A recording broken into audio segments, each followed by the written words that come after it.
واحد ولا تحويه المشاهد ولا تراه النواظر ولا تحجبه السواتر،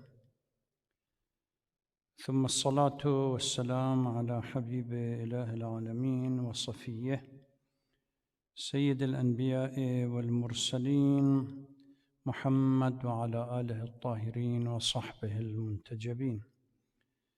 Praise be to Allah, who is such that senses cannot perceive Him, places cannot contain Him, eyes cannot see Him, and yet veils cannot cover Him. We greet and salute the most beloved of all the messengers, our Prophet and his pure progenies. Allahumma salli ala Muhammad wa ali Muhammad. Sisters and brothers, Assalamu alaikum wa rahmatullahi wa barakatuh. Welcome to our 21st program during this blessed month of Ramadan. As usual, I pray for everyone to be safe and protected during these difficult times. يقول الله تبارك وتعالى في القرآن الكريم: أعوذ بالله من الشيطان اللعين الرجيم، بسم الله الرحمن الرحيم، ويطعمون الطعام على حبه مسكينا ويتيما وأسيرا إنما نطعمكم لوجه الله لا نريد منكم جزاء ولا شكورا. They gave food out of their love for Allah to the needy, the orphan, and the captive. We give this food for the sake of Allah and desire no recompense or thank in return. Surah Al-Insan, verse 8 and 9. As I face the mihrab, I see of Surah Al-Insan depicted and presented all around the prayer hall. I would like to start and offer my condolence for the anniversary of the martyrdom of Amir al-Mu'mineen salawatullah salamu alayhi tomorrow. Tomorrow, for huge Shia Muslim communities around the world, is one of the most tragic and sorrowful days in their religious history. The anniversary of the martyrdom and shahada of Amir al-Mu'mineen, Imam Ali alayhi salatu wassalam. The only human being that was born in Kaaba was struck as he was facing Kaaba in a mihrab in Masjid al-Kufa. And 2 days on the 19th of Ramadan, 40th after Hijrah, and 2 days later he passed away. According to most Shia as well as some Sunni sources, verses 5 to 22 from Surah Al-Insan were revealed in relation to the family of the Holy Prophet, specifically Amir al-Mu'mineen, Sayyidah Fatima, Imam Hassan, and Imam Hussein. The account of this revelation, with a slight variation from Al-Tabarsi, Al-Qurtubi, Al-Alusi, and others, the gist of the story that led to this revelation claimed and stated that Imam Hassan and Imam Hussein were somehow sick, and the Holy Prophet and a group of followers came to visit them. They suggested to Ali that if he were to make a vow, nadr, to Allah subhanahu wa ta'ala in supplication for their recovery. So Amir al-Mu'mineen and Sayyidah Fatima al-Zahra salamullah alayha and Fidda, the household, vowed that if Imam Hassan and Imam Hussein were to recover, they would fast for 3 days. And upon recovery of Imam Hassan and Imam Hussein, they decided to fast. At the time of iftar of the first day, it is stated that Amir al-Mu'mineen borrowed a little bit of barley from someone, and Sayyidah Fatima had grounded them into flour and baked few pieces of bread from them for the whole family.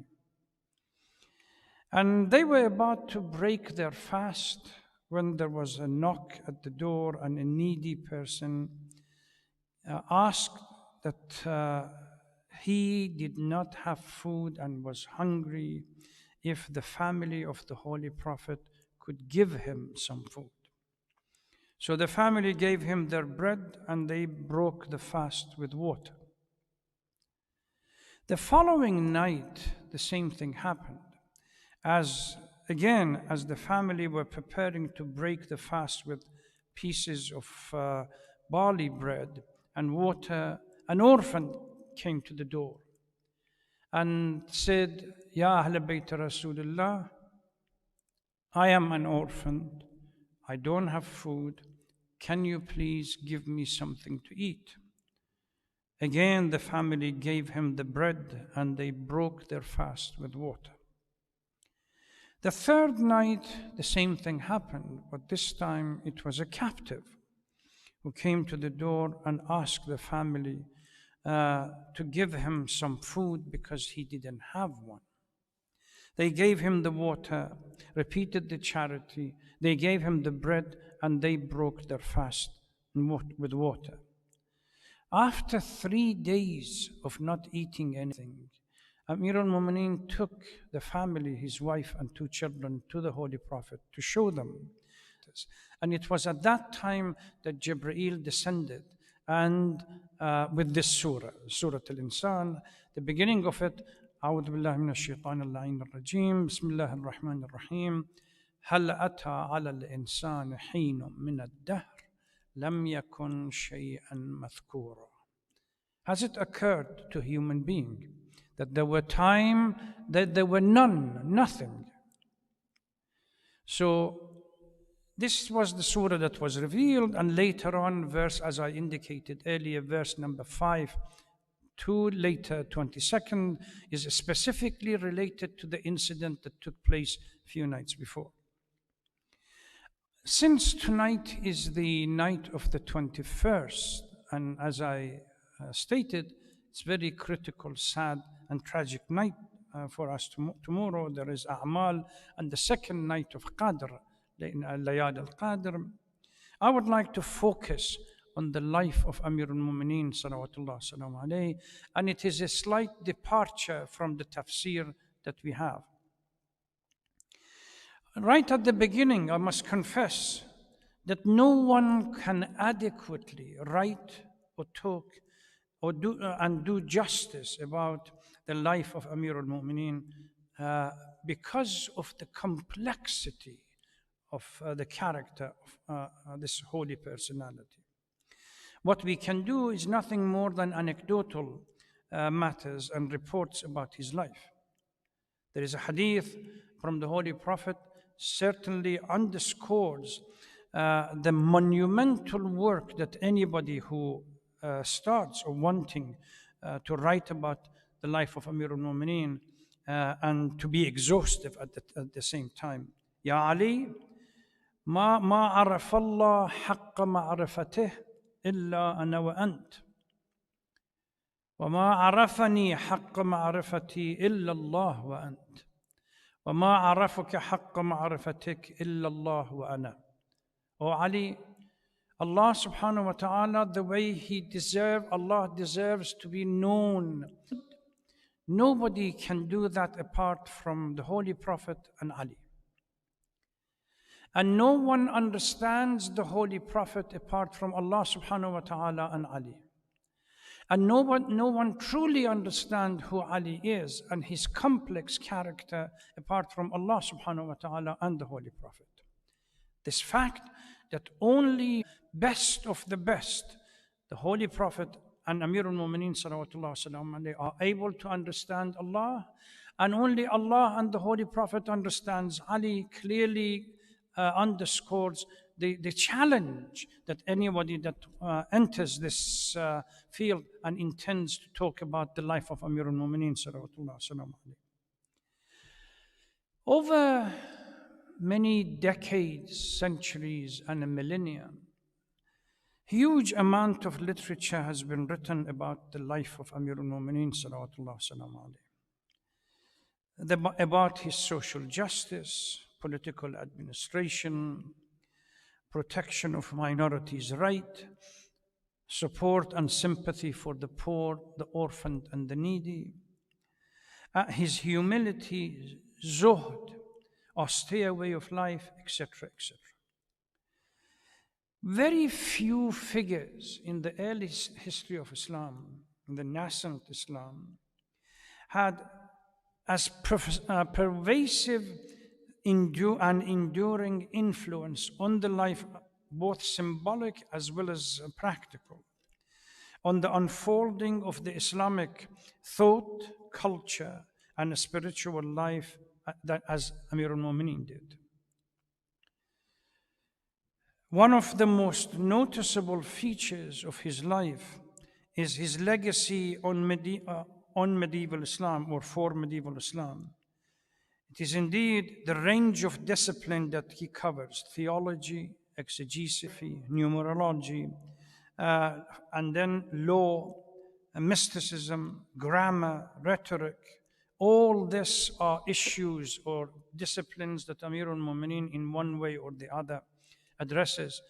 You just need to go and find a good explanation or commentary on Nahj al-Balagha and see the range and the vastness of the knowledge that Amir al-Mu'mineen expresses. Unfortunately, it fell on deaf ears at the time.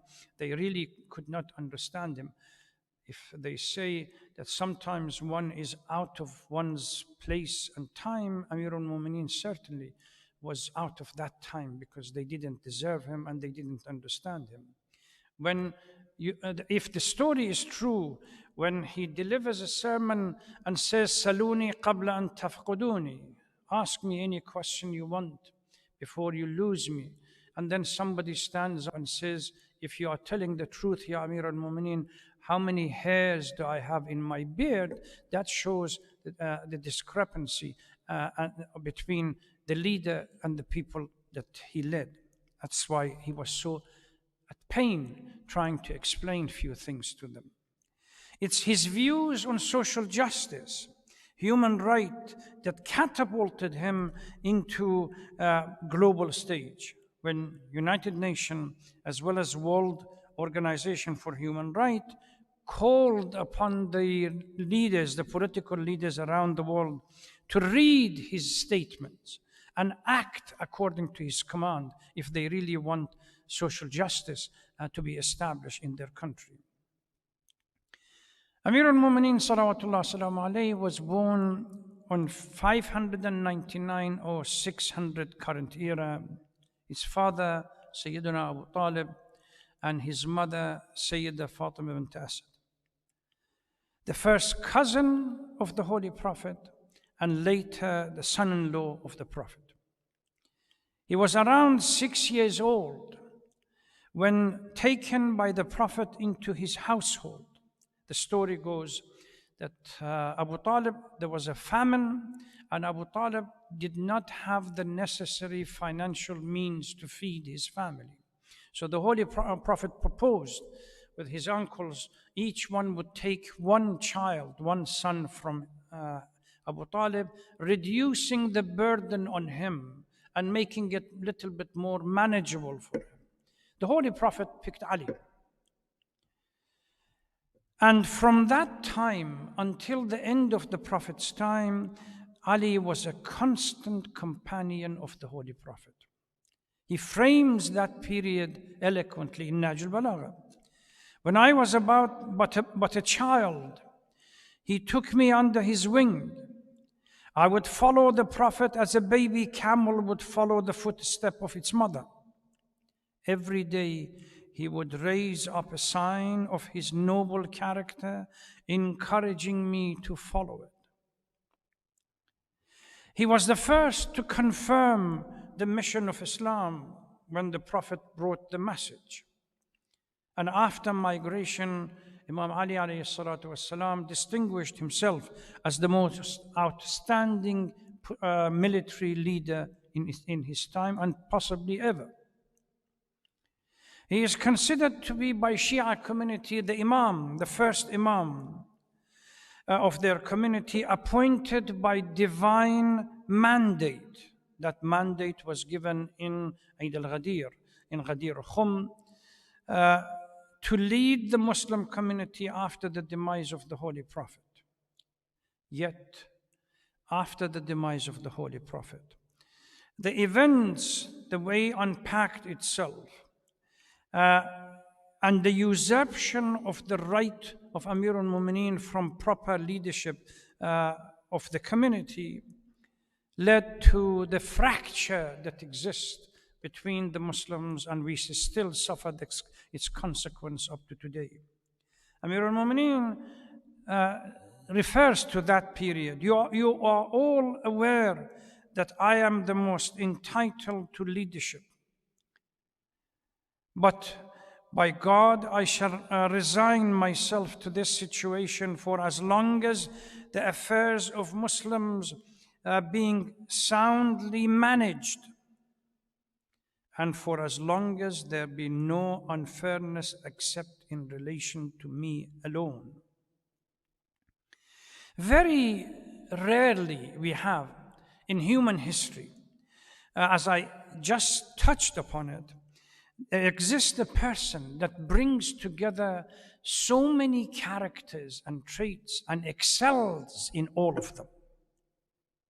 On one would require chivalry to go with a strong or at least hardened heart to stand on the battlefield and have no compassion. Yet we see him during the battle, while defending himself, absolute compassion. The coming together of so many traits and characters, and multitude of them, makes this personality what we call a multifaceted character, which is, as I started with, multifaceted character, that we cannot address the character in its totality with all of its facets. We have to done so. George Jordan, the Lebanese author, Christian, focuses on social justice alone and writes a book, Ali Sawt al-Idal al-Insaniya, the voice of human justice. It's been translated in English and other languages. Raja Garudi focuses only on the wasiyah of Amir al-Mu'mineen salawatullah wa salamu alayhi to Imam Hassan and Hussein before his death. And he says, what character are we talking about?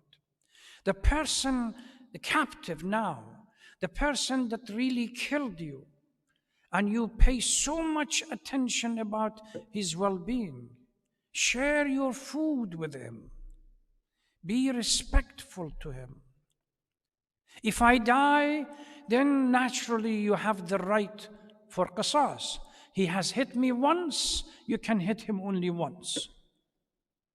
If I stay, which unfortunately, I am the one who would forgive him. And Raja Garudi continues with that wasiyah.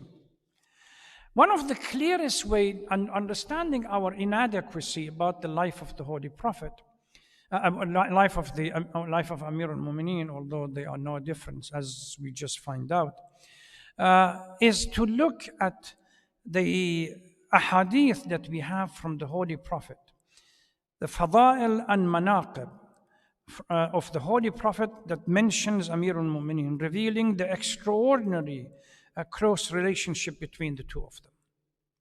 There are books written, I don't intend to dwell too much on it, books written about this manaqib and fada'il of Amir al-Mu'mineen from the words and the mouth of the Holy Prophet. Aliyun ma'al haqq wal haqqu ma'a Ali of Quran. In the Battle of Siffin, when Muawiyah resorted to the trick of putting Qur'ans on the spear, Amir al-Mu'mineen told them, what you see on the top of the spear being lifted by Muawiyah is nothing more than pieces of paper. I am the living Qur'an. He refers to this hadith. Qur'an is with me. Wherever I stand, Qur'an stands. Whoever opposes Ali opposes Qur'an.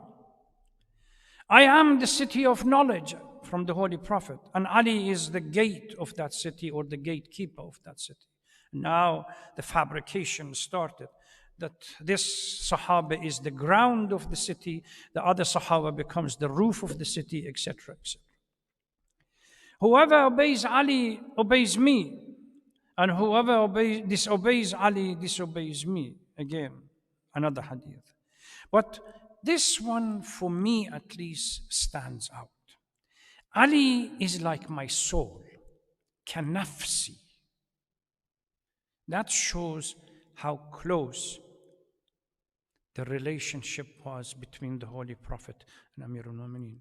And because of that soul, the departure of the Holy Prophet, the soul still remains to lead the community.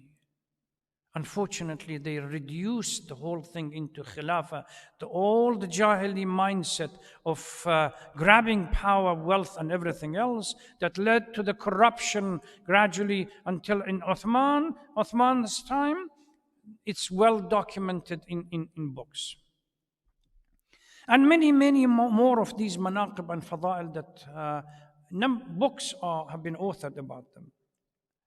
Now, there is a question here. Marhum Mutahari, rahmatullah alayh, poses a question and then develops this question and unpacks it and tries to answer. What causes certain people to love Ali beyond their soul? And yet we see in the opposite side, there are some people that despise and detest Ali. So Marhum Mutari calls it the attraction and the repulsion. Jazibe wa dafi'ah. Attraction and the repulsion within Amir al-Mu'mineen. What makes Ali attract group of people such as Salman, Abu Dhar, Miqdad, Ammar Yasir, and few others? With chivalry, free-spirited individuals, loving justice, etc., etc. And yet repels a number of shifty characters such as Muawiyah, Amr ibn As, and few others, Marwan ibn al-Hakam, and the rest of them. What is it within this character that plays this role of attraction and repulsion? When Marhum Matari gets to this point, he claims that if you look at human beings, there are 4 different types of characters. There are those that considered to be neutral character. I mean, he says, let's look at Amir al-Mu'mineen before we move further. Maytham al-Tammar, he was one of the disciples of Amir al-Mu'mineen, but lived up to 20 years after his martyrdom.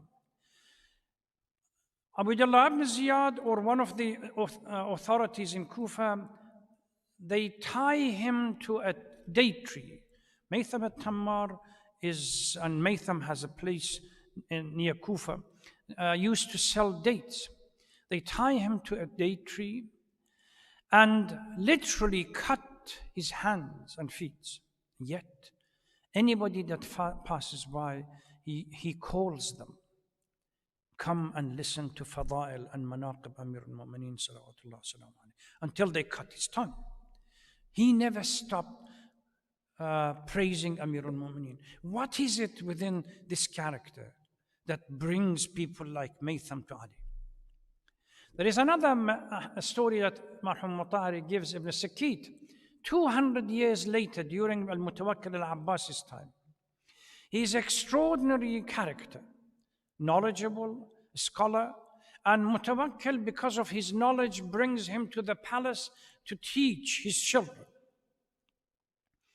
One day, being the final of the exam or final of testing the children, Mutawakkil comes with a group of his, they sit, so Ibn Sakit comes and tests the children gives them question. They excel.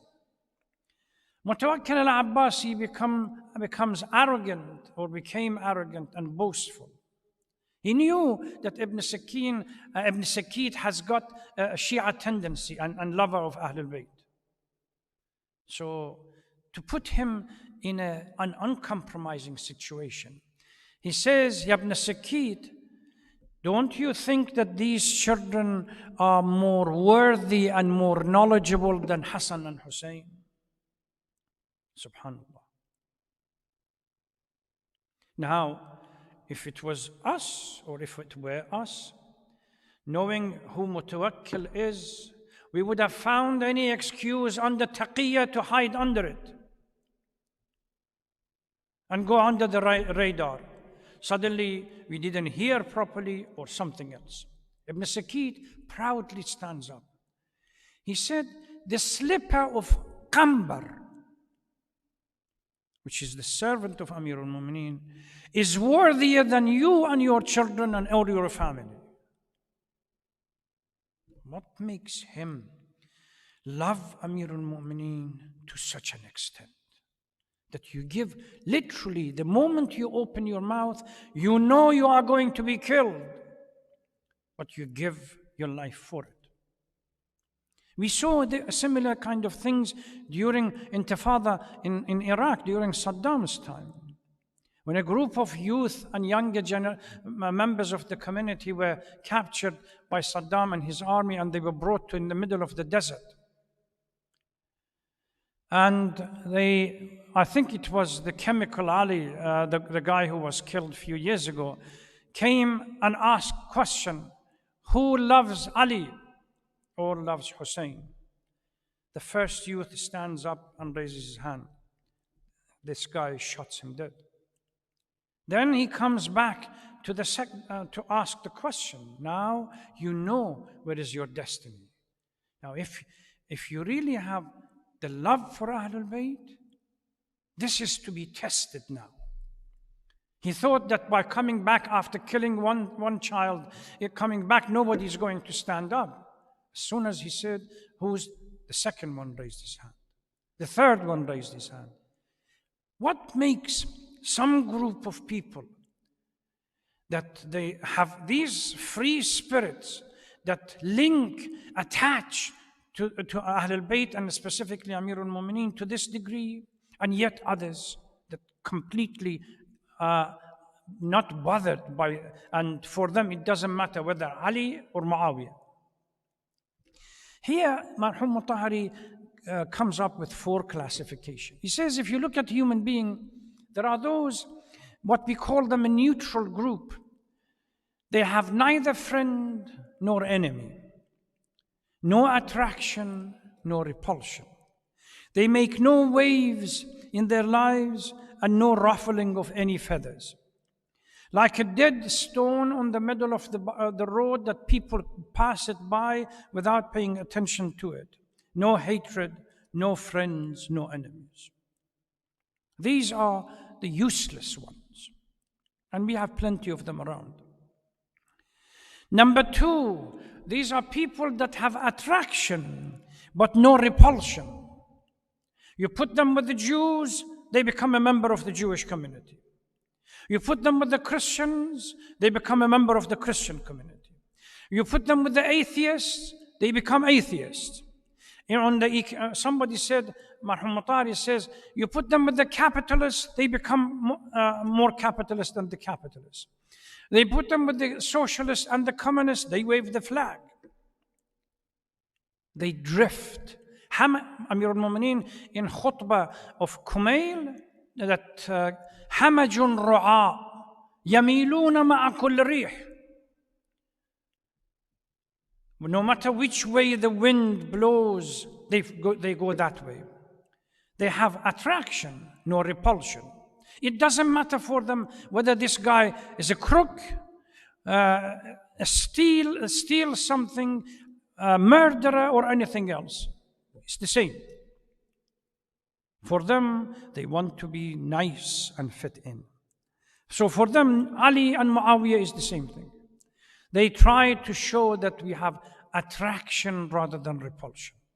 And they call that husn al-khulq. Those who have repulsion but have no attraction, push everyone away, arrogant, narcissistic. They don't know how to talk. They see themselves holier than holy than anybody else. As soon as they open their mouth, you want to run away. This is repulsion without attraction. And finally, he says there are those who have both. And he locates Amir al-Mu'mineen salawatullah wasalamu alayhi within this category. It's a matter of principle. Matter of principle. If you have a principle, you cannot deal with Muawiyah as a Sahaba radiyallahu anhu with Ali as a Sahaba and radiyallahu anhu. Yazid radiyallahu anhu qatala al-Hussein radiyallahu anhu. This mindset is what we have these days. So these people are those that have principle in their lives, and based on that principle, once they embody it in their lives, they naturally attract certain group of people and repel certain, like a magnet. For Ali, Salman, Abu Dhar, Miqdad, Ammar, and others will be attracted to him. For others, people like Marwan ibn al-Hakam and others will attract to him. And then you can make a judgment then. If Ali has, by the hadith of the Holy Prophet, is the paradigm, then naturally anybody that stands in opposition to Ali, then we have to put question mark over that character. Whether in the battle of Jamal, or whether in battle of Safin, or whether in battle of Nahrawan. If Aliyun ma'al haq, wal haqqu ma'a Ali, la yaftariqan, that really underscores the huge historical fact about the life of Ali and what he had to suffer. Aliyun ma'al Quran, wal Quranu ma'a Ali, the same thing. Anyone stood opposing Ali in Jamal is opposing Quran and truth. Anyone who challenged Ali in Safin is the same thing. And anyone who challenged Ali in Nahrawan is the same thing. This is the point that inshallah I would like to continue with it tomorrow night. Because this, we really need to focus on, it's not the biographical information about the life of Ali that we know, we should know, most of us may not know. It's with regard to really, again, Marhum Mutari asks these questions. He said, there is a question, who killed Ali? And there is a question, what killed Ali? Who killed Ali? We constantly commemorate in our du'as and in majalis and so on, Ibn Muljam. But what killed Ali? That's the point. It was dogma. Last night I talked about Surah Al-Alaq, the relationship between human intellect and faith. Once you are separating them, you have Khawarij. Extreme on one side, and you look at the other side, God is dead nature. So, inshallah, we will continue with this tomorrow night and hopefully wrap it up as the last lecture about the life of Amir al-Mu'mineen salawatullah salam alayhi, and then we go back to our tafsirs. Let's pray. We ask Allah subhanahu wa ta'ala first and foremost during these nights. Tonight, yes, last night was for some people, tonight for others, the night of the 21st, the second night. Remember what I said in my lecture last night and the night before. The hadith from Imam Ja'far as-Sadiq is quite clear. Estimation starts on the night of the 19th. It will be written down on the night of the 21st, such as tonight for some. Sealed on the night of the 23rd. If we don't send signals to Allah subhanahu wa ta'ala, literally our destiny is waiting for those signals to be received. If we don't send any signals to Allah subhanahu wa ta'ala that we intend to go on, we should not expect anything different from in the future that it was in the past.